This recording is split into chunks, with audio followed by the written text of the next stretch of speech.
बर्तमान आम पहुँचीचु बलांगीर जिलार आदर्श थाना बड़ेल थाना।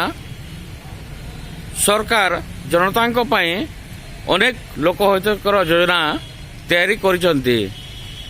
आदर्श थाना बड़ेल थाना बोलाउथिबा बलांगीर जिलार टाउन थाना पुलिस जड़े महिला एफआईआर रुजु करू नहीं। आसतु आम तांको बुझा घटना कौन। भौणी कहतु कौन घटना कौन है आप कहीं आसी संगे मुई 3 इयर होलान गुटे पिलाटी आज्ञा मोर संगे फिजिकल रिलेशन रखला मते रेप कला मुझे ताके कंदी कंदी कहली तु सब जिनिस भूल करिचु जेते बेले मैं कहली से मते कहला मैं तो बियाह जिमी चिंता ना कर कला।